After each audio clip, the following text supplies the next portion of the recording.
AP శాసనసభలో తిరుమల లడ్డు ప్రసాదంపై చర్చ జరుగుతుంది. లైవ్లో చూద్దాం. దీని యొక్క పరిస్థితి ఏమిటి? రాజావారు వారు ఉన్నటువంటి ఆభరణాన్ని రూబీ ఉన్నటువంటి ఆభరణాన్ని అది పింక్ డైమండ్ అని చెప్పి ఆనాడు అభూత కల్పనలు సృష్టించి మాట్లాడినటువంటి సందర్భం అధ్యక్ష. ఇది 2018లో జరిగింది అధ్యక్ష.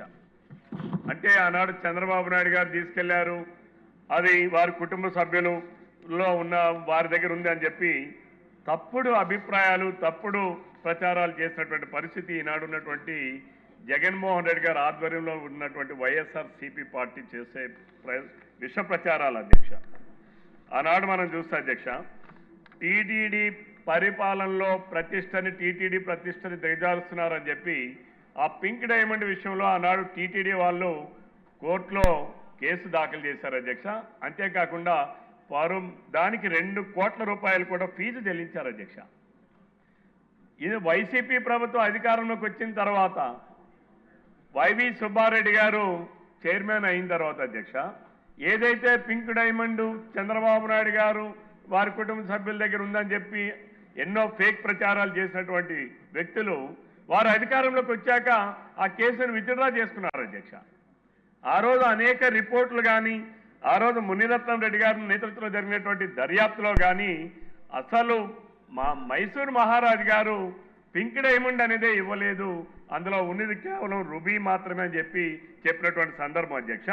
అంతేకాకుండా జస్టిస్ జగన్నాథరావు కమిటీ కూడా అది రూబీ అని చాలా స్పష్టంగా తేల్చినటువంటి పరిస్థితి అధ్యక్ష. అంటే వైసీపీ పార్టీ ఏ రకంగా అసత్యాలు తప్పుడు సమాచారాలు ఫేక్ ప్రచారాలు ప్రజల్లోకి తీసుకుని వెళ్తుంది అనేటటువంటిది ఇదొక నిదర్శనం అధ్యక్ష. అలాగే మూడోది అధ్యక్ష, తిరుమలలో అన్యమత ప్రచారం అధ్యక్ష. జగన్మోహన్ రెడ్డి గారు ముఖ్యమంత్రి అయిన మరుసటి రోజు నుంచి బస్ టిక్కెట్లు ముద్రిస్తే దాని వెనక అన్యమత ప్రచారాలు ఆ రోజు చేసినటువంటి సందర్భం అధ్యక్ష. ఆ రోజు హజ్యాత్రికుల ప్రకటనలు కూడా ఆ బస్ టికెట్లు వెనక ముద్రించారు అధ్యక్ష. అలాగే జెరూసలం సంబంధించినటువంటి యాత్రకు సంబంధించినటువంటి వివరాలు కూడా ప్రచురించారు అధ్యక్ష. అలాగే టీటీడీ క్యాలెండర్లో అధ్యక్ష ఏసయ్య గారు అని చెప్పి నమోదు ప్రింట్ చేయించినటువంటి పరిస్థితులు అధ్యక్ష. ఆన్లైన్లో ఆ రోజు వెబ్సైట్లో కొంతమంది చూస్తే అధ్యక్ష ఆ అక్షరాలని చూసి అందరూ కూడా భక్తులందరూ కూడా ఎంతో షాక్ గురైనటువంటి పరిస్థితులు అధ్యక్ష.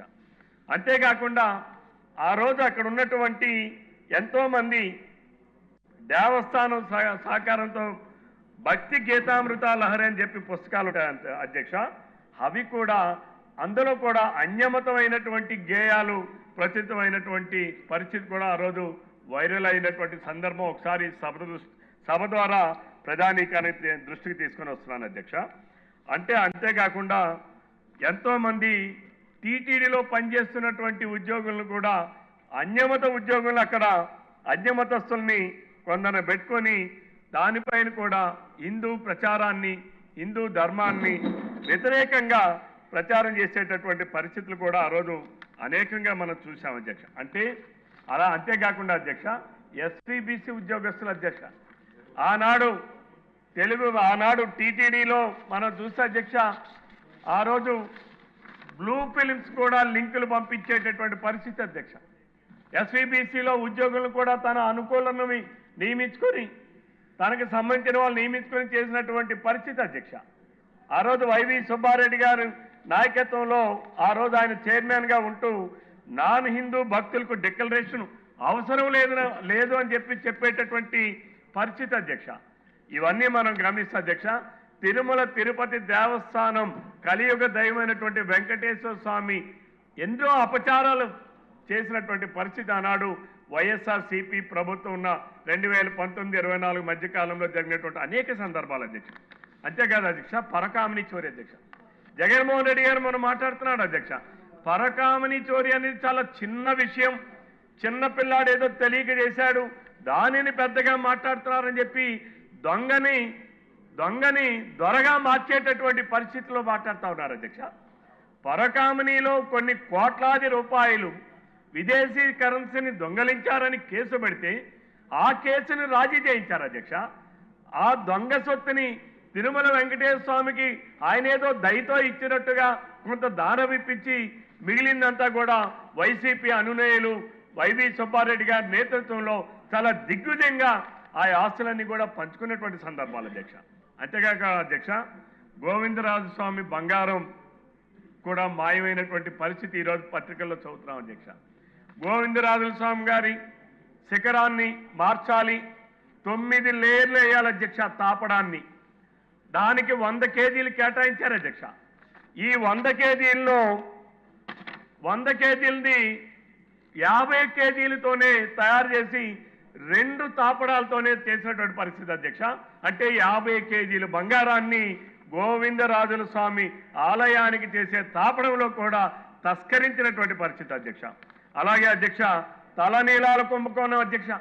అంటే జగన్మోహన్ రెడ్డి గారి ప్రభుత్వంలో వైవి సుబ్బారెడ్డి గారు, భూమన కరుణాకర్ రెడ్డి గారు ఉన్నటువంటి ఆ ట్రస్ట్ బోర్డు కాలంలో అధ్యక్ష ఏది కూడా అవినీతికి ఏది దూరం కాదు, అన్నిట్లో కూడా అవినీతి జరిగిందనడానికి ఎక్కడో మయన్మార్ అధ్యక్ష. తలనీలాలు కూడా అక్కడ దొంగతనం స్మగ్లింగ్ అవుతుంటే అధ్యక్ష ఎక్కడ నుంచే ఆరాధిస్తే అధ్యక్ష ఇది తిరుమల వెంకటేశ్వర స్వామి నుంచి వచ్చినటువంటి ఆ కేస అక్కడి నుంచి మేము తీసుకొచ్చామని చెప్పేటటువంటి పరిస్థితి అధ్యక్ష. అలాగే మరి ఈనాడు ధర్మారెడ్డి గారు అధ్యక్ష, ఆయన వలన ఆ ఆలయ ప్రతిష్ట ఎంతో దిగజార్చారు అధ్యక్ష. ధర్మారెడ్డి గారు జేఈఓగా ఉండేటప్పుడు ఆయనకి అర్హత లేదు అధ్యక్ష, జేఈఓగా వేయడానికి అర్హత లేదు. అటువంటి వ్యక్తిని ఈఓగా చేశారు అధ్యక్ష.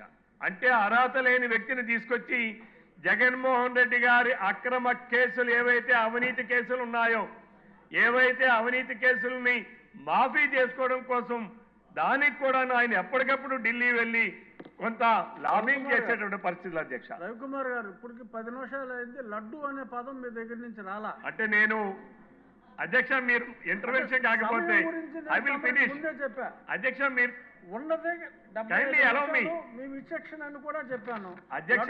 ఇప్పటి వరకు మీరు అధ్యక్ష లఘు చర్చ లడ్డు మీద ఎలో మీ టు స్పీక్ అధ్యక్ష. నేను ముందే చెప్పాను, గౌరవ మంత్రి గారు కల్తీ నెయ్యికి సంబంధించి సిట్ నివేదిక చాలా స్పష్టంగా అన్ని వివరాలతో కూడా పొందుపరిచారు అధ్యక్ష. అంటే ఇది ఒక కల్తీ నెయ్యికి సంబంధించినటువంటి అంశమే కాదు అధ్యక్ష, ఇది హిందువుల మనోభావాల్ని ఏ రకంగా ఎప్పటి నుంచి ఇది ఏ రకంగా దానిని దిగదార్చుకుంటూ వస్తున్నారు, హిందువుల మనోభావాలను ఏ రకంగా దెబ్బతీస్తున్నారు, హిందువుల మత విశ్వాసాలను ఏ రకంగా దెబ్బతీస్తున్నారు అనేది ఈ సభ ద్వారా రాష్ట్ర ప్రధానికానికి గతంలో జరిగిన సంఘటనలన్నీ ఒక్కసారి గుర్తు చేస్తున్నాను అధ్యక్ష. అలానే అధ్యక్ష, వైసీపీ హాయంలోనే టెండర్ల నిబంధనలు మార్చారు, నెయ్యి కొనుగోలుకి టెండర్ల నిబంధనలు మార్చారు. ఎందుకోసం మార్చారు, ఎవరి కోసం మార్చారని కూడా ఒక్కసారి చాలా స్పష్టంగా గౌరవ మంత్రి గారు ఇచ్చిన నివేదికలో ఇచ్చేశారు అధ్యక్ష. ఇంకొక లాస్ట్ అధ్యక్ష, గౌరవ ముఖ్యమంత్రిగా పనిచేసినటువంటి జగన్మోహన్ రెడ్డి గారు అధ్యక్ష, అన్యమతస్థులు ఎవరైనా టీటీడీని దర్శించాలంటే వెంకటేశ్వర స్వామిని డిక్లరేషన్ ఇవ్వాలి అధ్యక్ష. గౌరవ ముఖ్యమంత్రిగా పనిచేసినటువంటి జగన్మోహన్ రెడ్డి గారు డిక్లరేషన్ పైన సంతకం చేయడు, ఆయన పట్టు వస్త్రాల సమర్పణకి సతీ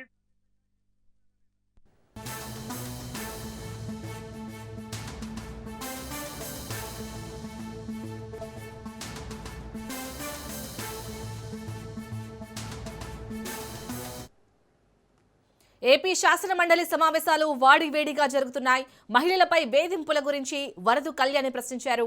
కూటమి ప్రభుత్వంలో మహిళలపై వేధింపులు పెరిగాయన్నారు. వరదు కళ్యాణి మాటలకు ఇటు హోంమంత్రి అనిత కౌంటర్ ఇచ్చారు. తమ పాలనలో మహిళలపై వేధింపులు తగ్గాయన్నారు.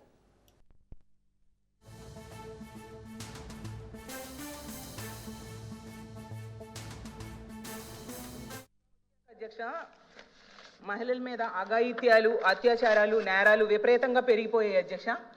ఇది పోలీసులు అధికారికంగా చెప్పిన లెక్కల ప్రకారం చూస్తే మహిళల భద్రత ఎంత ఘోరంగా ఉందో అర్థమవుతుంది అధ్యక్ష. ఈరోజు 16,288 మంది మహిళల్ని వేధించారు అధ్యక్ష. 10 జిల్లాల్లో మహిళల మీద నేరాలు విపరీతంగా పెరిగిపోయాయి అధ్యక్ష. సాక్షాత్తు గౌరవ సీఎం చంద్రబాబు నాయుడు గారు ఉన్న జిల్లాలోనే మహిళల మీద నేరాలు 10% పెరిగాయి అధ్యక్ష. అంటే ఈ రాష్ట్ర ముఖ్యమంత్రి చంద్రబాబు నాయుడు గారి నీడలోనే మహిళలకు రక్షణ లేదా అధ్యక్ష? విజయనగరం జిల్లాలో కూడా మహిళల మీద నేరాలు పెరిగాయి అధ్యక్ష. అలాగే ఈ రాష్ట్రంలో గుంటూరు, సత్యసాయి, నెల్లూరు, విజయనగరం, కడప, అన్నమయ్య, పల్నాడు, పార్వతీపురం, మన్యం, తిరుపతి జిల్లాల్లో పెరుగుతున్నాయి అధ్యక్ష. మహిళలను వేధించే వాళ్ళను, పిల్లలను అత్యాచారం చేసే వాళ్ళకు అస్సలు భయం లేకుండా పోయింది అధ్యక్ష. నిజం చెప్పాలంటే వీటిలో ముఖ్యంగా అత్యధిక కారణం గంజాయి, డ్రగ్స్, వీటి మత్తులో చేస్తున్నారు అధ్యక్ష. మన హోంమంత్రి గారు అయితే ఏకంగా గంజాయి లేదని చెప్పేశారు అధ్యక్ష. కానీ ఈ సభ జరుగుతున్న టైంలోనే మొన్న మదనపల్లిలో చూసాం అధ్యక్ష, గంజాయి మద్యం మత్తులో 7 ఏళ్ల బాలికను అత్యాచారం చేసి హత్య చేసేసి తన ఇంట్లో డ్రమ్లో పడేశాడు అధ్యక్ష. ఒక క్రూర మొగం అలాంటి వెధవ అలా చేశాడు అధ్యక్ష. అలాంటి అయితే ఎంత దారుణంగా రాష్ట్రంలో గంజాయి, డ్రగ్స్, కల్తీ మద్యం ఏరులై పారుతుంది. ఏదైతే మహిళల మీద అత్యాచారాల గురించి అదేవిధంగా హత్యల గురించి చెప్పారో చాలా క్లియర్గా విత్ నెంబర్స్తో సైతం ఇది తగ్గినాయి అని చెప్పారు. తగ్గినాయి అని చెప్పిన తర్వాత కూడా ఎగైన్ మహిళా సభ్యురాలు మళ్ళీ పెరిగినాయి అని చెప్పారు. నేను ఆవిడ విజ్ఞతకు వదిలేస్తున్నాను. అది నెక్స్ట్ ఇంకోటి ఏంటంటే అధ్యక్ష, చాలా క్లియర్గా మేము చెప్పేటప్పుడు కూడా చాలా వెరీ ప్రౌడ్ టు సే ఇప్పుడు ఈ సంవత్సరం మహిళల మీద జరిగిన అత్యాచారాలు కానీ హత్యలు కానీ 4% తగ్గినాయి అని చెప్పడానికి నేను చాలా గర్వంగా ఫీల్ అవుతున్నాను అధ్యక్ష. దానికి ఈ రోజు మేము పడ్డ కష్టం కాదు అధ్యక్ష. ఎన్డీఏ గవర్నమెంట్ వచ్చిన తర్వాత నుంచి కూడా ఇందాక ఏదైతే సభ్యురాలు గాంజా గురించి అదేవిధంగా డ్రగ్స్ గురించి మాట్లాడారో అదే గాంజా నిర్మూలన చేయాలి, డ్రగ్స్ని కంట్రోల్ చేయాలనే ఉద్దేశంతో ఇంకా మేము ఎవరూ కూడా అందులో మేము ఛార్జీలు తీసుకోకుండానే అప్పటి నుంచి కూడా స్టార్ట్ చేసి గాంజా నిర్మూలనకి ప్రత్యేకంగా ఈగల్ అని చెప్పి ఒక టాస్క్ ఫోర్స్ని ఏర్పాటు చేసి ఒక 5 స్థాయి వ్యక్తిని ఏర్పాటు చేసి ఈ రోజుకి మీకు గాంజా లేదు అని చెప్పట్లేదు అధ్యక్ష. గాంజా కల్టివేషన్ 0 చేసామని చెప్పాం. ఆ విషయం కూడా సభ్యులు దయచేసి అర్థం చేసుకోవాలి. ఇంతకుముందు ఆంధ్రప్రదేశ్ని గాంజా ఆంధ్రప్రదేశ్ అనే దగ్గర నుంచి ఈరోజు గాంజా అంటే 0 గాంజా ఆంధ్రప్రదేశ్గా మార్చడానికి ఈరోజు 20 నెలల కాలం మా పోలీస్ డిపార్ట్మెంటు, మా యంత్రాంగం, మా సీఎం గారి సారథ్యంలో చేసామని చెప్పడానికి కూడా నేను గర్వంగా ఫీల్ అవుతున్నాను అధ్యక్ష. తిరుపతి జిల్లా చంద్రగిరిలో బీటెక్ విద్యార్థిని ఆత్మహత్యకు పాల్పడింది. మోహన్ బాబు యూనివర్సిటీలో బీటెక్ చదువుతున్న భువన ప్రైవేట్ హాస్టల్లో ఉరివేసుకుని ఆత్మహత్య చేసుకుంది. ప్రేమ వ్యవహారమే భువన ఆత్మహత్యకు కారణమని అనుమానిస్తున్నారు. పోలీసులు కేసు నమోదు చేసి దర్యాప్తు చేస్తున్నారు.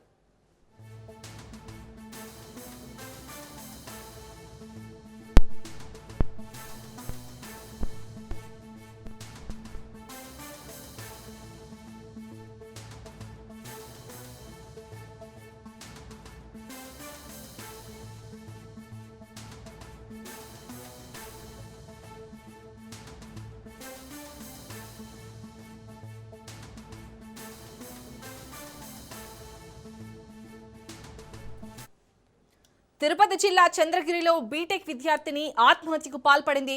మోహన్ బాబు యూనివర్సిటీలో బీటెక్ చదువుతున్న భువన ప్రైవేట్ హాస్టల్లో ఉరివేసుకుని ఆత్మహత్య చేసుకుంది. ప్రేమ వ్యవహారమే భువన ఆత్మహత్యకు కారణమని అనుమానిస్తున్నారు. పోలీసులు కేసు నమోదు చేసి దర్యాప్తు చేస్తున్నారు.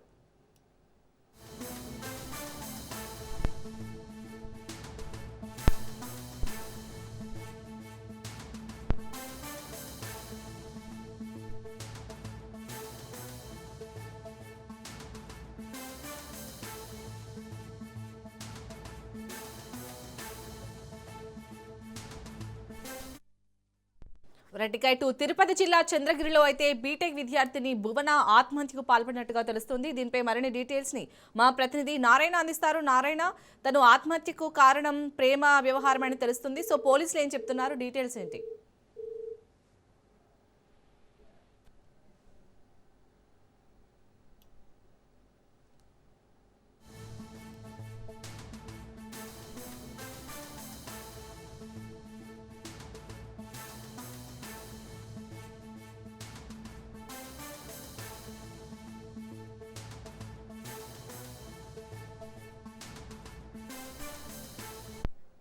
ఇక తిరుపతి జిల్లా చంద్రగిరిలో అయితే బీటెక్ విద్యార్థిని భువన ఆత్మహత్యకు పాల్పడినట్టుగా తెలుస్తుంది. దీనికి సంబంధించి మరిన్ని డీటెయిల్స్ ని మా ప్రతినిధి నారాయణ అందిస్తారు. నారాయణ, ఆత్మహత్యకు గల కారణం ప్రేమ వ్యవహారమేనే అయితే అనుమానిస్తున్నారు పోలీసులు. ఏం చెప్తున్నారు పోలీసులు, డీటెయిల్స్ ఏంటి? తిరుపతి జిల్లా చంద్రగిరి మండలంలోని మోహన్ బాబు యూనివర్సిటీలో చదువుతున్న ఫైనల్ ఇయర్ చదువుతున్న బీటెక్ ఫైనల్ ఇయర్ చదువుతున్న భువన అనే విద్యార్థిని ఉరివేసుకుని ఆత్మహత్య చేసుకుంది. అంటే ఒక ప్రైవేట్ హాస్టల్లో ఆ అమ్మాయి ఉంటూ చదువుకుంటుంది. అయితే ఈ క్రమంలోనే ఒక 3-4 రోజుల ముందు ఇంటికి వెళ్ళి ఆ అమ్మాయి తిరిగి రావడం జరిగింది. అయితే ఆ అమ్మాయి క్యాంపస్ సెలక్షన్ లో కూడా హై రెమ్యునేషన్ తో కూడా సెలెక్ట్ అయింది. అంటే సుమారు 7 లక్షల రూపాయల దీంతో కూడా ఆ అమ్మాయి సెలెక్ట్ అవ్వడం జరిగింది. ఈ క్రమంలోనే కొంత డబ్బులు చెల్లించాలని చెప్పి యాజమాన్యం ఆ యొక్క విద్యార్థిని కూడా ఒత్తిడి గురి చేసినట్లు కూడా ఆ యొక్క విద్యార్థిని తల్లిదండ్రులు ఆరోపిస్తున్న పరిస్థితి కనిపిస్తుంది. అంటే రైతు కుటుంబం నుంచి వచ్చిన ఆ అమ్మాయి అంటే ఉన్నత చదువులు చదవాలన్న ఆకాంక్షతో మోహన్ బాబు కళాశాలలో చదువుతోంది. అయితే ఈ క్రమంలోనే ఆ అమ్మాయి జాబ్ కు సెలెక్ట్ అవుతున్న నేపథ్యంలోనే కొంత డబ్బులు కట్టాలని ఒత్తిడి చేశారు. కొంత సమయం కావాలని చెప్పి కూడా తల్లిదండ్రులు అడిగిన పరిస్థితి ఉంది. ఈ క్రమంలో ఒత్తిడికి గురైన ఆ యొక్క అమ్మాయి ఆత్మహత్య చేసుకున్నట్టుగా కూడా తల్లిదండ్రులు ఆరోపిస్తున్నారు. మరోవైపు వరుస వివాదాలతో కూడా మోహన్ బాబు యూనివర్సిటీ కొంత గందరగోళ పరిస్థితి నెలకొన్నట్టుంది. మరోవైపు ఈ యొక్క విద్యార్థి సంఘాలు కూడా పెద్ద ఎత్తున గడిచిన నెల రోజుల్లో 4 విద్యార్థులు ఆత్మహత్య చేస్తున్న పరిస్థితి కనిపిస్తుంది. దీనిపైన కూడా ఉన్నతాధికారులతో కూడా విచారణ జరిపించాలి. ఎవరైతే ఈ యొక్క యూనివర్సిటీలో చదువుకున్న విద్యార్థులకు సరైన రక్షణ లేకపోవడం వల్లే ఇట్లాంటి వేధింపులకు గురై ఇట్లాంటి అర్థాంతరంగా కూడా ఆత్మహత్య చేసుకున్న పరిస్థితి కనిపిస్తుందని చెప్పి కూడా విద్యార్థి సంఘాలు ఆరోపిస్తున్నాయి. శాలిని, అలాగే నారాయణ, మీరంటూ నెల రోజుల్లో 4 విద్యార్థులు ఇలా చేసుకున్నారు. సో మరి ఆ యూనివర్సిటీపై అధికారులు ఏమైనా తనిఖీలు చేపట్టడం కానీ ఎంక్వైరీ కానీ చేస్తున్నారా? ఇప్పటికే వరుస వివాదాలతో కూడా ఆ మోహన్ బాబు యూనివర్సిటీ కూడా కొంత గందరగోళం నెలకొన్న పరిస్థితి కనిపిస్తుంది. అయితే మరోవైపు కోర్టును కూడా ఆశ్రయించిన పరిస్థితి కనిపిస్తుంది. ఇటీవల కిడ్నాప్ కేసు ఉదంతం కూడా వెలుగు చూసిన నేపథ్యంలోనే ఇంతకు ముందు కూడా అదే కళాశాలలో చదువుకుంటున్న ఓ విద్యార్థిని కూడా ప్రైవేట్ హాస్టల్లో ఉంటూ ఆత్మహత్య చేసుకున్న పరిస్థితి ఉంది. దీనిపైన కూడా కేసులు నమోదైనాయి. అయితే పూర్తి స్థాయిలో కూడా ఆ యొక్క దర్యాప్తు కూడా కొనసాగుతున్నట్టు తెలుస్తుంది. ఏదేమైనప్పటికీ అంటే విద్యార్థులు ఆత్మహత్యలు చేసుకున్న పరిస్థితి కూడా తీవ్ర కలకలం రేపుతోంది. అంటే యూనివర్సిటీలో వేధింపుల కారణమా లేకపోతే ఏదైనా కుటుంబ సమస్యలు అనేది కూడా ఒక విచారణలో తేలాల్సి ఉంది. శాలిని, అలాగే నారాయణ, మరి భువన ఒక ప్రైవేట్ హాస్టల్లోనే ఈ అఘాయిత్యానికి పాల్పడినట్టుగా తెలుస్తుంది. సో వాళ్ళ ఫ్రెండ్స్ ఏమని చెప్తున్నారు, హాస్టల్ ఫ్రెండ్స్? అంటే సోమవారం అమ్మాయి కళాశాలకి వెళ్ళి వచ్చే నేపథ్యంలోనే ఒక ప్రొఫెసర్ తో కలవాలి, టీచర్ తో పనుంది కలవాలని చెప్పి కూడా మరో అతని రూమ్మేట్ ఎవరైతే ఉన్నారో ఆ అమ్మాయికి చెప్పడం జరిగింది. నేను హాస్టల్కి వెళ్తున్నాను, నువ్వు రా అని చెప్పి ఆ అమ్మాయి వెళ్ళిపోవడం జరిగింది. ఈ క్రమంలోనే ఆ అమ్మాయి ఎవరైతే ఆ లెక్చరర్ ఉన్నారో అతనితో మాట్లాడిందో లేదో కూడా తెలియదు. అయితే తిరిగి నేరుగా హాస్టల్కి వచ్చిన పరిస్థితుల్లోనే ఆ అమ్మాయి అంటే ఒంటరిగా ఉన్న సమయంలోనే ఉరేసుకుని ఆత్మహత్య చేసుకున్నట్లుగా తెలుస్తోంది. అంటే దీనికి సంబంధించి ఆ యొక్క హాస్టల్లోని సీసీ ఫుటేజ్లను కూడా చంద్రగిరి పోలీసులు కూడా క్షుణ్ణంగా పరిశీలిస్తున్నారు. అంటే ఆ అమ్మాయి ఆత్మహత్యకు ముందు ఏదైనా లెటర్ రాసిందా, లేకపోతే ఇంకెవరైనా కలిసిందా, లేకపోతే ఎవరైనా ఫోన్ లో మాట్లాడిందా అనే వివరాలను కూడా పోలీసులు సేకరిస్తున్నారు. Shalini, right, thank you Narayana.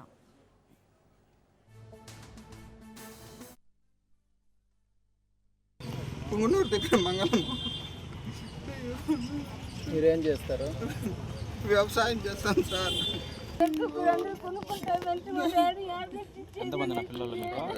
ఇద్దరు ఇక్కడ ఈ పిల్లలు తెల్లారి 7 గంటలకు ఫోన్ పే డబ్బులు కూడా అయినా చూడండి.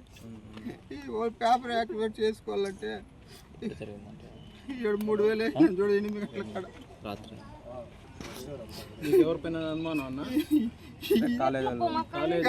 ఎట్లా సార్ చెప్పేది, ఎట్లా చెప్పేది? బిడ్డ పోయా ఏం చేయదు మా పరిస్థితి.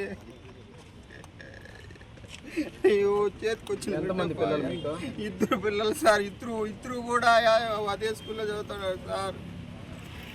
అమ్మాయి కూడా బీటెక్, బీటెక్ సెకండ్ ఇయర్. అమ్మాయి లేదు సార్, ఇంటికి వచ్చేయింది. ఈ పాప చనిపోయిన పాప బోనా, ఇంకో పాప చిన్న పాప హర్షిత.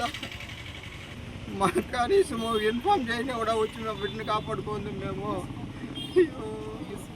పుంగనూరు దగ్గర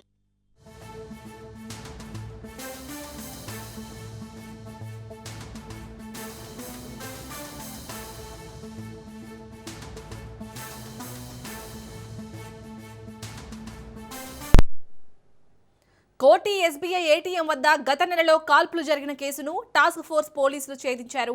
ఈ కాల్పులకు పాల్పడిన నిందితులను అరెస్ట్ చేశారు. వారి వద్ద నుంచి ఓ తుపాకీని స్వాధీనం చేసుకున్నారు. ఈ కేసు దర్యాప్తులో భాగంగా వారిని పోలీసులు విచారిస్తున్నారు. జనవరి 31న కోటి ఎస్బీఐలో నగదు డిపాజిట్ చేసేందుకు వచ్చిన రిన్షద్ అనే వ్యక్తి వచ్చాడు. అతడిపై దుండగులు కాల్పులకు తెగబడ్డారు. అనంతరం అతడి వద్ద ఉన్న 6 లక్షల నగదుతో పాటు బాధితుడి వాహనాన్ని తీసుకొని పరారయ్యారు.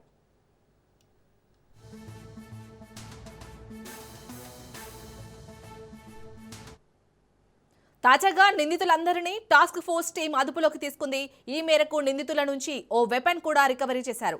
ఫిబ్రవరి 16న కేసులో ప్రధాన నిందితుల్లో ఒకరిని ఇప్పటికే టాస్క్ ఫోర్స్ పోలీసులు హర్యానాలో చాకచక్యంగా పట్టుకున్నారు. అతడు ఇచ్చిన ప్రాథమిక సమాచారం మేరకు పరారీలో ఉన్న మరో నిందితుడి కోసం ఉత్తరప్రదేశ్లో గాలించగా అతడిని ఇవాళ అదుపులోకి తీసుకున్నారు.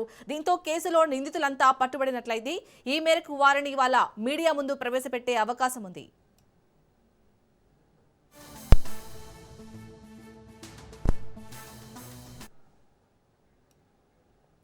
దీనిపై మరిన్ని అప్డేట్స్ ని మా ప్రతినిధి ప్రవీణ్ అందిస్తారు. ప్రవీణ్, మరొక నిందితుడిని కూడా పోలీసులు అదుపులోకి తీసుకున్నట్టుగా తెలుస్తుంది. కేసులో అతని దగ్గర నుంచి ఇంకెలాంటి ఇన్ఫర్మేషన్ రాబట్టారు? శాలిని, అయితే హైదరాబాద్ నగరంలో సంచలనం సృష్టించినటువంటి కోటి ఎస్బీఐ ఏటీఎం కాల్పుల కేసును టాస్క్ ఫోర్స్ పోలీసులు విజయవంతంగా ఛేదించినట్టుగా తెలుస్తుంది. అయితే జనవరి 31న కోటి ప్రాంతంలో state bank of India ATM వద్ద జరిగినటువంటి కాల్పుల ఘటనలో స్థానికులు తీవ్ర భయాందోళనకు గురయ్యారు. ఈ ఘటనలో అక్కడ ఉన్నటువంటి ప్రజలు ఒక్కసారిగా పరుగులు కూడా తీసినటువంటి ఆ దృశ్యాలు చూసాము. అదృష్టవశాత్తు ఎవరు ప్రాణనష్టం చెందకపోవడంతో ఈ ఘటన నగర భద్రతల పైన కూడా ప్రశ్నలు లేవనెత్తింది. అయితే ఘటన పైన కేసు నమోదు చేసినటువంటి పోలీసులు వెంటనే ఆ దర్యాప్తు చేపట్టారు. సంఘటన స్థలంలో లభ్యమైనటువంటి ఆధారాలు, సీసీ ఫుటేజ్, సాంకేతిక సమాచారాన్ని విశ్లేషించిన అనంతరం 2 నిందితులను గుర్తించారు. అయితే నిందితులు ఘటన అనంతరం రాష్ట్రం విడిచి పారిపోయేందుకు గుర్తించినటువంటి పోలీసులు ప్రత్యేక బృందాలను ఏర్పాటు చేసి ఇతర రాష్ట్రాల్లో ముమ్మరంగా గాలింపు చర్యలు చేపట్టారు. అయితే పలు మొత్తంగా చూసుకుంటే కనుక గతంలో వారం రోజుల క్రితమే ఒక ప్రధాన నిందితుడిని గుర్తించి అతన్ని అరెస్ట్ కూడా చేశారు. ఈ నేపథ్యంలో చూసుకుంటే కనుక అతన్ని విచారించిన నేపథ్యంలో దానికి సహకరించిన వాళ్ళని కూడా ఈ యొక్క మొత్తంగా కూడా వీళ్ళు పారిపోవడానికి ఆ యొక్క వెహికల్ కానీ అదంతా అరేంజ్ చేసిన వాళ్ళని కూడా పోలీసులు అయితే వాళ్ళని కూడా అదుపులోకి తీసుకున్నారు. వాళ్ళ నుండి విచారణ చేస్తున్నారు. కాబట్టి ప్రధానంగా మెయిన్ గా సూత్రధారి అయినటువంటి మరో నిందితుని కూడా ఈ రోజు పోలీసులు అదుపులోకి తీసుకోవడం జరిగింది. అంటే మొత్తంగా చూసుకునే కనుక వీళ్ళకి సహకరించిన వాళ్ళతోని ప్రధానంగా 2 నిందితులను కూడా పోలీసులు అరెస్ట్ చేశారు. మొత్తంగా ప్రాథమిక విచారణలో కాల్పుల వెనుక ఉన్న కారణాలపైన కీలక సమాచారం అయితే లభించినట్లు తెలుస్తుంది. వ్యక్తిగత విభేదాలే ఈ ఘటనకు కారణమా లేక దోపిడీ చేయాలనే ఉద్దేశంతోనే ఈ విధంగా చేశారా అనే కోణం లోపల అయితే పోలీసులు ఇంకా దర్యాప్తు చేస్తున్నారు. అనేక కోణాల్లో కూడా పోలీసులు దర్యాప్తు కొనసాగిస్తున్నారు. అలాగనే ఈ ఘటనలో మరెవరైనా పాల్గొన్నారా అనే దానిపైన కూడా విచారణ కొనసాగుతున్నట్టుగా తెలుస్తుంది. అయితే కేసును త్వరితంగా ఛేదించేందుకు టాస్క్ ఫోర్స్ పోలీసులు ఉన్నతాధికారులను అభినందించారు. నగరంలో శాంతి భద్రతలను కాపాడేందుకే పోలీసులు కట్టుదిట్టమైన చర్యలు కొనసాగిస్తున్నట్టుగా కూడా తెలుస్తుంది. కాబట్టి మరి కాసేపట్లో వీళ్ళిద్దరిని కూడా ఎవరైతే ఈ రోజు అదుపులోకి తీసుకున్నటువంటి నిందితులతో పాటు గతంలో ఉన్నటువంటి నిందితులను ఇప్పటికే మొత్తంగా రిమాండ్ కు తరలించిన నేపథ్యంలో ఈ యొక్క నిందితుడిని అయితే అదుపులోకి తీసుకున్న తర్వాత మీడియా ముందు ప్రవేశపెట్టబోతున్నారు. దీనికి ఇక్కడ కారణాలు మొత్తంగా చూసుకుంటే కనుక ఏ విధంగా దొంగతనానికి పాల్పడ్డారు, ఆ విధంగా కాల్పుల కొరకు ఏ విధంగా కాల్పులకు తెగబడ్డారు, దీనికి సంబంధించినటువంటి ఆ యొక్క గన్ ఎక్కడి నుండి వచ్చింది అనే కోణం లోపల కూడా మొత్తంగా పోలీసులు అయితే మీడియా ముందు పెట్టడం ఉన్నట్టు.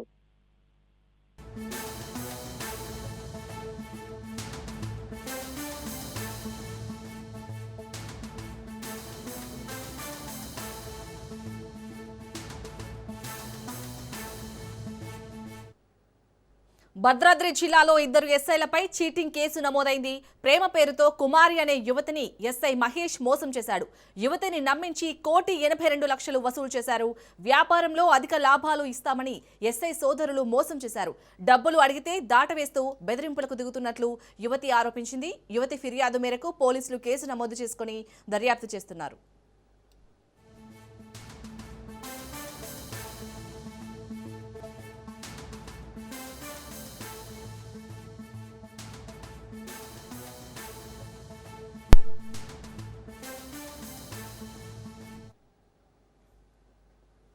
భద్రాద్రి జిల్లాలో ఇద్దరు ఎస్ఐలపై చీటింగ్ కేసు నమోదైంది. ప్రేమ పేరుతో కుమారి అనే యువతిని ఎస్ఐ మహేష్ మోసం చేశాడు. యువతిని నమ్మించి 1,82,00,000 వసూలు చేశారు. వ్యాపారంలో అధిక లాభాలు ఇస్తామని ఎస్ఐ సోదరులు మోసం చేశారు. డబ్బులు అడిగితే దాటవేస్తూ బెదిరింపులకు దిగుతున్నట్లు యువతి ఆరోపించింది. యువతి ఫిర్యాదు మేరకు పోలీసులు కేసు నమోదు చేసుకుని దర్యాప్తు చేస్తున్నారు.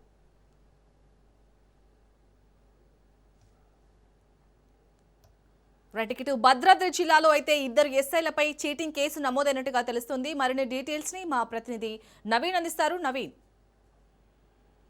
వైట్ షాల్ని భద్రాద్రి కొత్తగూడెం జిల్లాలో తనను మోసం చేశారంటూ ఇద్దరు ఎస్ఐలపై అయితే ఒక మహిళ కంప్లైంట్ చేసిన సంఘటన అయితే చోటు చేసుకున్నట్లుగా కూడా చూడవచ్చు. మనం చూసుకుంటే ఏదైతే తారపాకకు చెందినటువంటి బుక్య కుమారి అనే మహిళ వద్ద ఖమ్మంకు చెందినటువంటి ఎస్ఐలు మహేష్ మరియు రాణా ప్రతాప్లు ఇద్దరు కూడా అంటే బిజినెస్ చేద్దామంటూ 1,82,00,000 తీసుకున్నారంటూ కూడా తీసుకున్న తర్వాత ఏదైతే వీరిద్దరి మధ్యన సన్నిహిత్యం ఉండడం, అదేవిధంగా వ్యాపారంలో పెట్టిన కొన్ని రోజులకే 35% లాభాలు చూపెడతామంటూ కూడా ఈమె దగ్గర నుంచి డబ్బులు తీసుకున్నారంటూ డబ్బులు తీసుకుని చాలా ఏళ్లు గడుస్తున్నా కూడా వారిని అడిగిన వారిద్దరు ఏదైతే ఎస్ఐలు వారిద్దరు కూడా బెదిరింపులకు పాల్పడుతున్నారంటూ ఈమె ఒక కంప్లైంట్ రేజ్ చేసినట్లుగా కూడా చూడవచ్చు. అయితే ఈ సంఘటనకు సంబంధించి ఇటు మహేష్ మరియు రాణా ప్రతాప్లతో పాటు తండ్రి కూడా ఉన్నట్లుగా కూడా ఆమె ఈ యొక్క కంప్లైంట్ లో చెప్పినట్లుగా కూడా మనం చూడవచ్చు. అయితే గతంలో ఏదైతే ఈ డబ్బుల పరంగా అనేక సార్లు వీరిద్దరు ఇద్దరు ఎస్ఐలపై వీరిద్దరిని కూడా డబ్బుల గురించి అడగక వీరిద్దరు అంటే అనుచితంగా మాట్లాడుతూ బెదిరింపులకు పాల్పడుతున్నారంటూ మహిళ అయితే ఆరోపిస్తుంది. అయితే ఈ ఇద్దరు ఎస్ఐలపై గతంలో ఏదైతే ఖమ్మంలో ఇటు రాణా ప్రతాప్ భార్యను హత్య చేసిన దాంట్లో వీళ్ళిద్దరు సస్పెండ్ లో ఉన్నట్లుగా కూడా చూడవచ్చు. ప్రస్తుతానికి ఇద్దరు ఎస్ఐలు అయితే సస్పెండ్ లో ఉన్నారు. ఈ ఇద్దరిపై ఇప్పుడు దీనికి సంబంధించి ఏదైతే బురుగంపాడు పోలీస్ స్టేషన్ కు సంబంధించి మహిళ కంప్లైంట్ చేయడంతో పలు సెక్షన్ల కింద కేసులు అయితే నమోదు చేసినట్లుగా కూడా చూడవచ్చు. అయితే మహిళ ఇప్పుడు చెప్తూ ఏదైతే ఈ 1,82,00,000 సంబంధించి తనకు న్యాయం చేయాలంటూ కంప్లైంట్లు అయితే రేజ్ చేసినట్లయితే చూడొచ్చు. Right, thank you Naveen.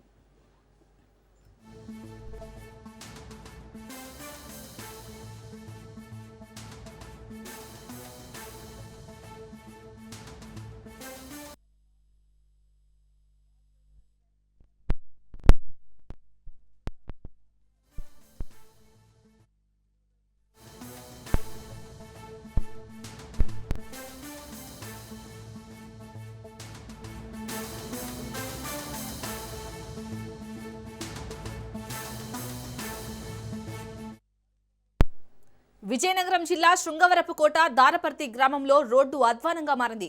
విద్యార్థులు 12 కిలోమీటర్లు కొండల దాటి పాఠశాలకు వెళ్తున్నారు. విద్యార్థులు గుంతలు పడ్డ రోడ్డులోకి దిగి నిరసన తెలిపారు. విద్యార్థులు రోడ్డు లేక అడవి మార్గంలో పాఠశాలకు వెళ్లాల్సి వస్తుందన్నారు. రోడ్డు వేయాలని డిప్యూటీ సీఎం పవన్ కు గిరిజన విద్యార్థులు విజ్ఞప్తి చేశారు. తమ గ్రామానికి రోడ్డు వేయాలని విద్యార్థులు కోరుతున్నారు.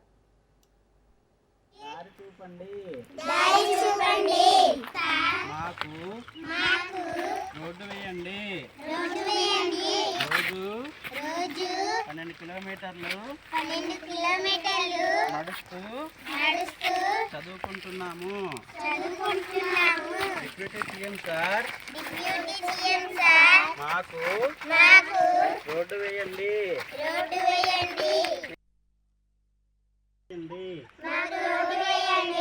చదువుకుంటాం. రోజు 12 కిలోమీటర్లు కొండ దిగుతున్నాం. డిప్యూటీ సీఎం సార్ మాకు రోడ్డు వేయండి.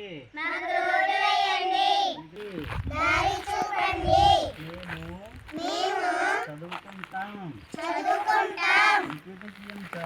Deputy CM sir. విజయనగరం జిల్లా శృంగవరపుకోట దారపర్తి గ్రామంలో రోడ్డైతే అధ్వానంగా మారింది. విద్యార్థులు 12 కిలోమీటర్లు కొండలు దాటి పాఠశాలకు వెళ్తున్నారు. విద్యార్థులు గుంతలు పడ్డ రోడ్డులోకి దిగి నిరసన తెలిపారు. విద్యార్థులు రోడ్డు లేక అడవి మార్గంలో పాఠశాలకు వెళ్లాల్సి వస్తుందన్నారు. రోడ్డు వేయాలని డిప్యూటీ సీఎం పవన్ కు గిరిజన విద్యార్థులు విజ్ఞప్తి చేశారు. తమ గ్రామానికి రోడ్డు వేయాలని విద్యార్థులు కోరుతున్నారు. ఇక ఇదే అంశంపై పూర్తి అప్డేట్స్ ని మా ప్రతినిధి రమేష్ అందిస్తారు. రమేష్. చాలా మనం చూసుకుంటే డిప్యూటీ సీఎం గా పవన్ కళ్యాణ్ బాధ్యత చేపట్టి అడవి తల్లి బాట అని చెప్పేసి అడవి గ్రామాలకు అదే గిరిజన శిఖర గ్రామాలకు కూడా రహదారి సౌకర్యాలు అయితే కల్పిస్తున్నట్టు మనం తెలుసుకుంటున్నాము. అయితే ఈ నేపథ్యంలో విజయనగరం జిల్లా ఎస్ఆర్ నియోజకవర్గంలోనైతే ఎగువ దాడిపట్టి తదితర గ్రామాలకైతే ఇప్పటికీ కూడా నేటికి రహదారులు లేకపోవడంతో డోలీలే తమ రహదారికి ప్రయాణిస్తున్నారైతే ప్రయాణాలకైతే నిన్న మొన్న మనం చూసినట్టున్నాము. డోలీలోనే ఒక మృతదేహాన్ని కూడా డోలీలో తరలించాల్సిన దీనస్థితి అయితే ఎదురైంది. అయితే నేటి చూస్తే ఈ రోజు విద్యార్థులు అయితే దాదాపు 15 మంది విద్యార్థులు అయితే ఈ రోజు డైరెక్ట్ గా డిప్యూటీ సీఎం కి తమ మొరని నిర్మించుకుంటున్నారు. దాదాపు 12 కిలోమీటర్లు అడవి బాట నుంచి నడుచుకుని వెళ్తే కానీ తమ పాఠశాలకు చేరుకోవాలని చెప్తున్నారు. దీనికైనా ఇప్పటికైనా నేరుగా మా అధికారులు ప్రజాప్రతినిధులు ఎంతమంది వచ్చి వెళ్తున్నా తమ సమస్య పరిష్కారం కావడం లేదు. దీనిపై నేరుగా అందుకే డిప్యూటీ సీఎం కి తమ మొర వినిపించుకోవడానికి అయితే ఈ 13 మంది విద్యార్థులు ఈ రోజు అడవి బాటలోని ఈ గాథలను దిగి వాళ్ళ బాధలు అయితే చెప్పుకుంటున్నారు. శాలిని, రమేష్, ఈ గిరిజన విద్యార్థుల ఇబ్బందుల్ని అక్కడ అధికారుల దృష్టికి తీసుకెళ్లారా? ప్రజాప్రతినిధుల దృష్టికి వారి దగ్గర నుంచి ఎలాంటి సమాధానం వచ్చింది రోడ్డు విషయంలో? ఇప్పటికైతే ఒక 10ల సంఖ్యలో వీళ్ళైతే నిరసన తెలిపారు. గతంలో కూడా వర్షాకాలంలో కూడా బురదలో దిగి నీళ్ళలో నడుచుకుంటూ వస్తూ కూడా తమ నిరసన వ్యక్తం చేశారు. దీనిపైన స్థానిక శాసనసభ్యులకు కానీ, అదేవిధంగా ఎంపీ భరత్లకు కానీ, అదేవిధంగా ఇటు విజయనగరం జిల్లా కలెక్టర్ కానీ, అటు విశాఖ జిల్లా కలెక్టర్ కానీ పలుమార్లు అయితే విజ్ఞప్తులు చేసినట్టయితే తెలుస్తుంది. ఏది ఏమైనప్పటికీ అది కొంత కష్టసాధ్యమైన అధికారులు అయితే దీని మీద చర్చిస్తున్నారు తప్ప ఇప్పటికైతే శాశ్వత పరిష్కారం అయితే చూపించలేకపోతున్నారు. దీనికి సంబంధించి అత్యధిక నిధులు అవసరం కాకపోవడం వల్ల కొంత జాప్యం జరుగుతున్న మాట అయితే వాస్తవమే తప్ప అయితే దీని మీద పూర్తి స్థాయిలో దృష్టి అయితే కేంద్రీకరించాలని చెప్తున్నారు. అందుకు సంబంధించి నేటికి ఈ పవన్ కళ్యాణ్ డిప్యూటీ సీఎం పవన్ కళ్యాణ్ అయితే అడవి తల్లి బాట పేరు మీద గ్రామాలకు గిరిశిఖర గ్రామాలకు ప్రధానంగా రహదారి సౌకర్యాలు కల్పిస్తున్న నేపథ్యంలోనైతే ఈ విద్యార్థులు ఈ విధంగా వినూత్నంగా తమ నిరసనను నేరుగా డిప్యూటీ సీఎం పవన్ కళ్యాణ్ దృష్టికి తీసుకెళ్లే ప్రయత్నం చేశారని చెప్పాలి. చాలని రైట్, థ్యాంక్ యూ రమేష్.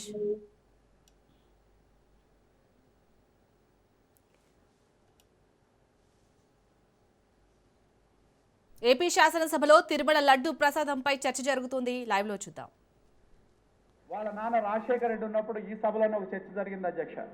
ఏదైతే అయిపోయింది అధ్యక్ష. 4 సభ్యుల సమయం మీరు ఆల్రెడీ మింగేశారు నరేంద్ర కుమార్ గారు. నేను అధ్యక్ష మీరు సబ్జెక్ట్ మీద మాట్లాడమన్నారు, నేను దాని మీద సబ్జెక్ట్ మాట్లాడాలని ఉంటుంది సార్. అయిపోయింది అధ్యక్ష.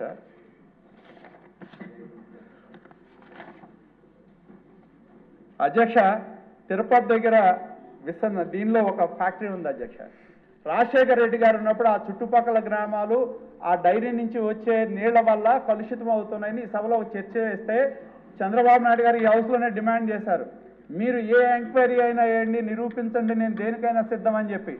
చివరికి నిరూపణ చేసింది లేదు అధ్యక్ష. ఉమ్మడి రాష్ట్రంలో మరి హెరిటేజ్ రాష్ట్ర విభజన సందర్భంగా ఆందోళన జరిగింది సార్. ఒక్క నిమిషం, అయిపోయింది సార్.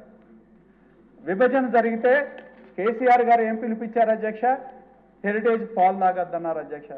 ఇవాళ వైకాపా ఏం కుట్ర చేస్తా ఉంది? సంబంధం లేని ఇంద్రాపూర్ని హెరిటేజ్కి తీసుకొచ్చి కలిపి దాన్ని తీసుకెళ్లి టీటీడీకి కలిపి 33 సంవత్సరాల ఆ కుటుంబం కష్టపడి నిర్మించిన బ్రాండ్ ఇమేజ్ని దెబ్బతీసే కుట్ర వైకాపా నాయకులు చేస్తా ఉన్నారు అధ్యక్ష. ఇది చాలా దుర్మార్గం అధ్యక్ష. ఎందుకంటే మీలాగా అధికారం ప్రజలు పాలించమని వస్తే ఆ అధికారాన్ని అడ్డం పెట్టుకొని సొంత కంపెనీలకి కావాల్సిన వాళ్ళకి దోచిపెట్టే పాలన మీది. మేం ప్రజల కోసం పనిచేసే నాయకుడు మా నాయకుడు చంద్రబాబు నాయుడు గారు అధ్యక్ష. అధ్యక్ష, నేను చివరిగా కోరేది ఒకటే, ప్రభుత్వాన్ని ఏదైతే సిట్టు దర్యాప్తులో అధ్యక్ష పూర్తి స్థాయిలో విచారణ జరగలేదని చెప్పి తెలుస్తా ఉంది. ఎందుకంటే అధ్యక్ష సిట్ రిపోర్ట్లో ఒక కీలకమైన అంశం ఉంది అధ్యక్ష. ఏదైతే వైష్ణవికి డైరీకి సంబంధించిన హవాలా డబ్బులు 12.5 కోట్లు విజయవాడ వచ్చినాయి అధ్యక్ష. చెన్నైకి 7.5 కోట్లు వచ్చినాయి అధ్యక్ష హవాలా డబ్బులు. ఆ డబ్బులు ఎక్కడికి పోయినాయి అధ్యక్ష? తాడేపల్లి ప్యాలెస్కి వెళ్ళినాయా, లేకపోతే ఆనాడున్న పాలకుల్లో చుట్టూ ఉన్న బినామీలకు వెళ్ళినాయా? తేడాలుగా అధ్యక్ష. కేవలం అధికారులని బాధ్యులను చేసి ఎవరైతే ఆనాడు ట్రస్ట్ బోర్డులో చైర్మన్లుగా ఉన్న వ్యక్తులు ఈ యొక్క కల్తీ లడ్డుకి ప్రధాన భూమిక పోషించారో వాళ్ళ గురించి ఎక్కడా సిట్లో ప్రస్తావన లేదు అధ్యక్ష. కాబట్టి దీని మీద ప్రభుత్వాన్ని నేను కోరుతా ఉన్నా, మంత్రి గారిని కోరుతా ఉన్నా అధ్యక్ష. నేను ఒక ఎంక్వైరీని, సమర్థవంతమైన ఎంక్వైరీ ఏదైతే సింగిల్ మ్యాన్ కమిషన్ అన్నారో, సింగిల్ మ్యాన్ కమిషన్ అయ్యగానే మళ్ళీ హైకోర్టులో సుప్రీంకోర్టులో కేసులు పడతాయి అధ్యక్ష. వాడు కాకపోతే వాళ్ళకి సంబంధించిన ఎవరొకళ్ళు వెళ్తారు ఇంకో మార్గాన. ఎందుకు మీకు భయం అంటున్నా? విచారణ ఎందుకు ఎదుర్కోవటం లేదు? ఎదుర్కొనే మీకు తప్పు చేయకపోతే విచారణ ఎదుర్కొనే పరిస్థితి మీకు ఎందుకు లేదని చెప్పి నేను అడుగుతా ఉన్నా. కాబట్టి నేను మంత్రి గారిని, ప్రభుత్వాన్ని డిమాండ్ చేసేది సమగ్రమైన అంశాలు ఉన్నాయి కాబట్టి దీని మీద మీరు చర్యలు తీసుకోవాలని చెప్పి నేను కోరుతా ఉన్నా అధ్యక్ష. ఎందుకంటే వీటన్నిటినీ కూడా, ఎందుకంటే నేను తెలియజేసేది ఒకటే అధ్యక్ష, నేను మంత్రి గారిని కోరుతా ఉన్నా, చాలా వాటికి సమాధానాలు బేతాళ ప్రశ్నలు అధ్యక్ష ఇవన్నీ. మరి వాటన్నిటికీ సమాధానాలు దొరకాలి అంటే సమగ్రమైన విచారణ చేయాల్సిన అవసరం ఉంది. మరి దాన్ని నేను మంత్రి గారు ప్రభుత్వం తరపున సమగ్రమైన విచారణ, ఏ అంశాలైతే హవాలా డబ్బులు ఎక్కడికి వెళ్ళినాయి, 20 కోట్ల హవాలా డబ్బులు అధ్యక్ష. ఇక్కడ విజయవాడకి 12, కృష్ణానది యువతల ప్యాలెస్ ఉంటుంది, అవతల విజయవాడ ఉంది అధ్యక్ష, 12.5 కోట్లు వచ్చినాయి. చెన్నైకి 7.5 కోట్లు వెళ్ళినాయి. ఇవన్నీ నేను చెప్పినవి కాదు అధ్యక్ష, సిట్ రిపోర్ట్లో ఉన్నాయి. సిట్ రిపోర్ట్లో పేర్కొన్న అంశాలు ఇవన్నీ. కాబట్టి చాలా అంశాల మీద సమగ్రమైన విచారణ జరగాల్సిన అవసరం ఉంది. ఎవరైతే ఆనాడు టీటీడీ చైర్మన్గా ఉండి ఎంపీగా ఉన్న వ్యక్తి ఇంట్లోనే బేరసారాలు జరిగినాయి అంటే ఇంతకంటే సిగ్గుచేటే ఉంటుంది అధ్యక్ష. ఆయన ఇంట్లోనే బేరసారాలు జరిగి నేను నీకు కాంట్రాక్ట్ ఇస్తున్నా కాబట్టి నాకు 50 లక్షలు డబ్బులు కావాలని అడిగే పరిస్థితి ఉంటే ఎవరు అధ్యక్ష? ఆయన పిఏకి అధికారం ఎక్కడి నుంచి వస్తుంది అధ్యక్ష? ఆయన దగ్గర నుంచే కదా తీసుకునేది ఆ పిఏ. కాబట్టి దీనిలో ఆనాటి ప్రభుత్వ పెద్దల పాత్ర సిట్ రిపోర్ట్ ద్వారా స్పష్టంగా తెలుస్తుంది అధ్యక్ష. కాబట్టి నేను ప్రభుత్వాన్ని డిమాండ్ చేస్తా ఉన్నా అధ్యక్ష. ఇందాక నేను చెప్పినట్టు ఏదైతే ఇది ఒక టీటీడీకి పరిమితమైంది కాదు అధ్యక్ష.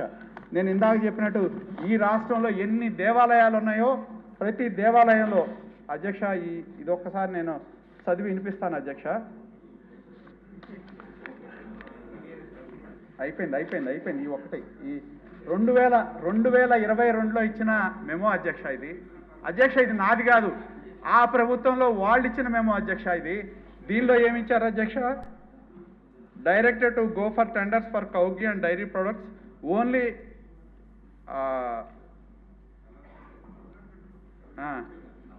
టెండర్లు వాటి ప్రైవేట్ ట్రేడర్స్ని కూడా అనుమతిస్తూ రిలాక్సేషన్ ఇచ్చారు అధ్యక్ష. కాబట్టి నేను కోరేది ఒకటే, దీని మీద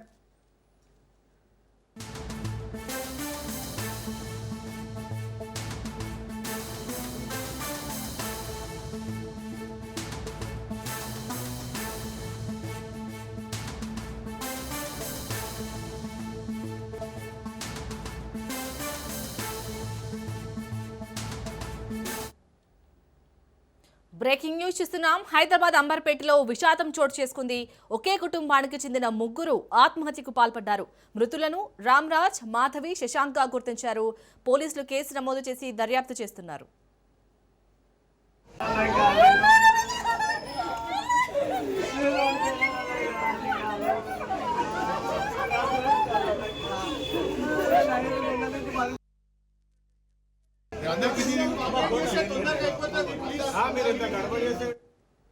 ఇక హైదరాబాద్ అంబర్పేటలో జరిగిన ఈ విషాదానికి సంబంధించి మరిన్ని అప్డేట్స్ ని మా ప్రతినిధి ప్రవీణ్ అందిస్తారు. ప్రవీణ్, అసలు ఒకే కుటుంబానికి చెందిన 3 కూడా ఆత్మహత్య చేసుకోవడానికి గల కారణం ఏంటి? పోలీసులు ఏం చెప్తున్నారు? శాలిని, అయితే హైదరాబాద్ నగరంలోని అంబర్పేట్ పోలీస్ స్టేషన్ పరిధిలో హృదయ విదాకర ఘటన వెలుగులోకి వచ్చింది. అయితే ఒకే కుటుంబానికి చెందినటువంటి 3 వ్యక్తులు ఆత్మహత్యకు పాల్పడినటువంటి ఘటన స్థానికంగా తీవ్ర కలకలం రేపింది. అయితే మృతులను రామ్రాజ్, ఆయన భార్య మాధవి, కుమారుడు శశాంక్ అయితే పోలీసులు గుర్తించినట్టుగా తెలుస్తుంది. అదేవిధంగా చూసుకుంటే కనుక ప్రాథమిక సమాచారం ప్రకారం ఈ 3 తమ నివాసంలోని ఆత్మహత్య చేసుకున్నట్టుగా కూడా తెలుస్తుంది. అయితే ఉదయం వరకు బయటికి రాకపోవడంతో అనుమానం వ్యక్తం చేసినటువంటి స్థానికులు, బంధువులు ఇంటికి వెళ్లి చూడగా ఈ ఘటన బయటపడినట్లుగా కూడా సమాచారం అయితే వస్తుంది. వెంటనే పోలీసులకు సమాచారం అందించగా అంబర్పేట్ పోలీసులు ఘటనా స్థలానికి చేరుకుని పరిస్థితిని అయితే సమీక్షించారు. అయితే పోలీసులు మృతదేహాలను స్వాధీనం చేసుకుని పోస్టుమార్టం నిమిత్తం ప్రభుత్వ ఆసుపత్రికి తరలించారు. ఇంటి పరిసరాలను పరిశీలించి ఆధారాలు సేకరించే పనిలో పోలీసులు ఉన్నట్టుగా కూడా తెలుస్తుంది. ఘటనా స్థలాల గల కారణాలని వివిధ కోణాల్లో కూడా విచారణ చేపడుతున్నట్టుగా తెలుస్తుంది. అయితే ఆర్థిక ఇబ్బందులు, కుటుంబ సమస్యలు లేదా ఇతర వ్యక్తిగత కారణాలు ఏమైనా ఉన్నాయా అనే దానిపైన కూడా దర్యాప్తు అయితే కొనసాగుతుంది. ఈ దారుణ ఘటనతో అంబర్పేట్ ప్రాంతంలోని విషాద వాతావరణం నెలకొంది. కుటుంబాన్ని బాగా తెలిసిన పొరుగు వారు షాక్ కు గురయ్యారు. మృతుల కుటుంబ సభ్యులకు సమాచారం అందించగా వారు కూడా తీవ్ర దిగ్బంధికి గురయ్యారు. ఈ ఘటనకు సంబంధించి పూర్తి వివరాలు ఇంకా తెలియాల్సి ఉంది. పోలీసులు దర్యాప్తులో మరిన్ని అంశాలు వెలుగులోకి వచ్చే అవకాశాలు అయితే ఉన్నట్టుగా తెలుస్తుంది. ఇప్పటికే క్లూస్ టీమ్ అక్కడ చేరుకొని క్లూస్ కూడా సేకరిస్తున్నారు. అక్కడ ఉన్నటువంటి బంధువులు కూడా చెప్తూ ఉన్నటువంటి పరిస్థితి చూస్తే ఎలాంటి ఆర్థిక ఇబ్బందులు కూడా లేవంటూ కూడా చెప్తూ ఉన్నారు. అక్కడ అందరితో కలివిడిగా ఉండేవారు. ఒక్కసారిగా ఈ విధంగా ఈ వార్త వినగానే షాక్ కు గురయ్యామంటూ కూడా బంధువులు చెప్తున్నటువంటి పరిస్థితి చూస్తున్నాం. అదేవిధంగా పోలీసులు కూడా మొత్తంగా చూసుకునే అన్న పోలీసులు విచారణ అయితే దర్యాప్తు కొనసాగిస్తున్నారు. అయితే ఆత్మహత్యకు గల కారణాలు ఏదైనా ఆర్థిక ఇబ్బందులా లేకుంటే ఆ మానసిక సంక్షోభానికి గురయ్యారా అనే కోణం లోపల ఇంకా దర్యాప్తును అయితే చేస్తున్నారు. సండే అలాగే ప్రవీణ్, మృతి చెందిన కుటుంబాల చుట్టుపక్కల వారి దగ్గర నుంచి ఏదైనా ఇన్ఫర్మేషన్ అందిందా?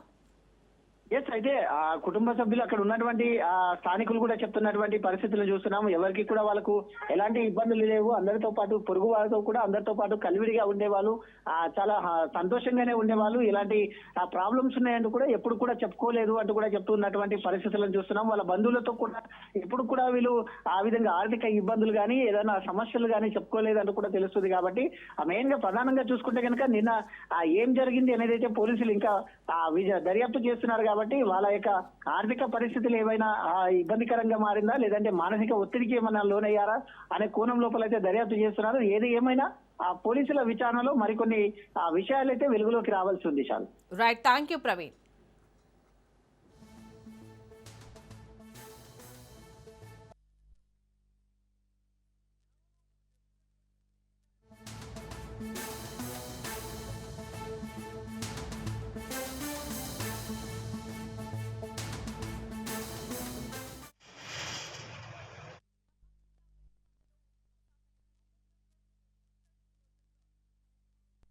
ఖమ్మం జిల్లా వెలుగుమట్లలో ఉద్రిక్తత తలెత్తింది. భూదాన్ భూముల్లో ఆక్రమణ తొలగింపుతో హై టెన్షన్ నెలకొంది. వెలుగుమట్లకు పోలీసులు జేసీబీలతో అధికారులు చేరుకున్నారు. గుడిసెలను తొలగిస్తున్నారు. తమ ఇళ్లను కూల్చవద్దని అధికారులతో అక్కడి స్థానికులు వాగ్వాదానికి దిగారు.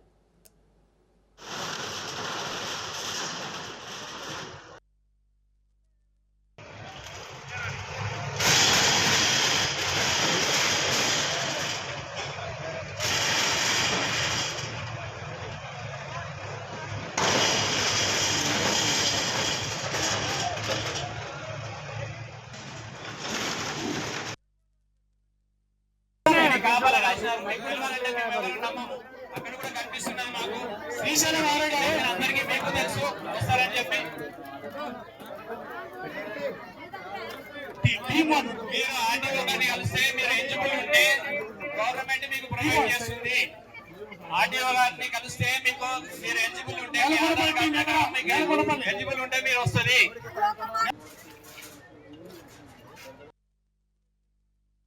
ఇప్పుడు కష్టపడి కట్టుకున్నాం. ట్యాంకీ కాడి నుంచి 2 గుట్టలు సన్నాయి. ఇప్పుడు ఇది 3వసారి మేము కట్టుకోవటం. నెల నుంచి పండ్లు లేకోకుండా ఏం లేకోకుండా ఈయన సాయం చేస్తాడని ఈయనకి డబ్బు లేకుండా ఓటెత్తి ఇలా అన్యాయం చేసి రేవంత్ రెడ్డి గెలవాలనే రూపాయి లేకోకుండా గెలిపించినాం. ఏమలే ఈ ఒక్కసారి ఆయన కొంచెం సాయం చేస్తాడని.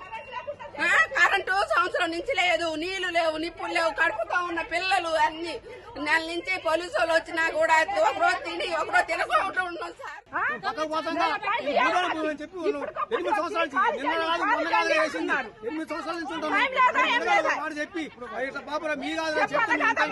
ఎవరు చెప్పు లేదా ఏం లేదా హఠాత్తుగా వచ్చి హైకోర్టు ఆర్డర్లు ఏటి కావాలంటున్నా ఏమి చేయరా? ఇది న్యాయమైన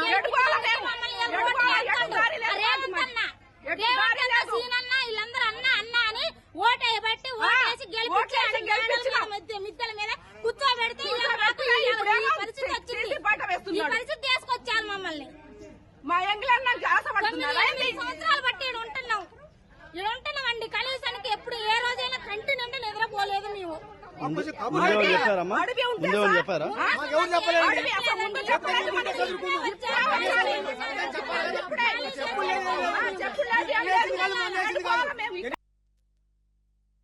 ఇప్పుడు కష్టపడి కట్టుకున్నాం.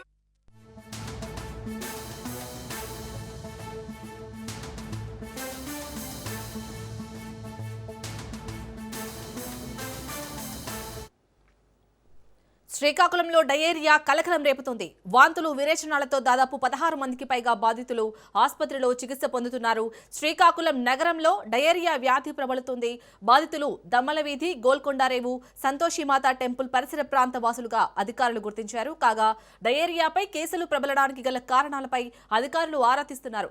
కలుషిత నీరు కారణమా లేక ఇతర ఆహారపు అలవాట్ల అనే కోణంలో దర్యాప్తు చేస్తున్నారు.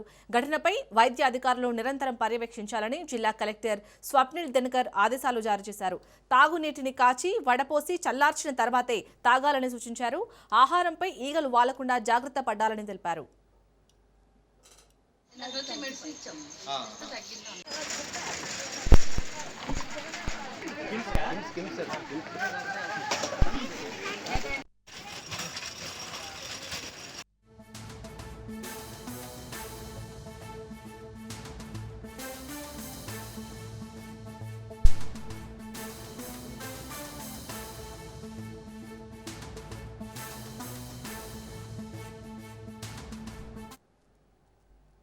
బ్రేకింగ్ న్యూస్ చూస్తున్న మావోయిస్టుల ఏరివేతలో తెలంగాణ ఎస్ఐబి రికార్డు సృష్టించింది.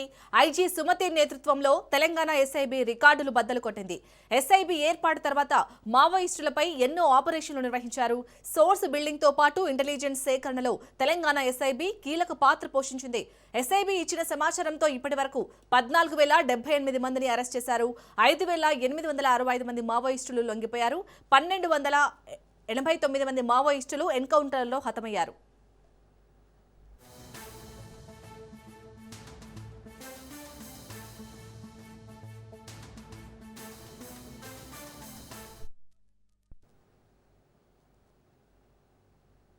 దీనిపై మరిన్ని అప్డేట్స్ ని మా ప్రతినిధి సునీల్ అందిస్తారు. సునీల్,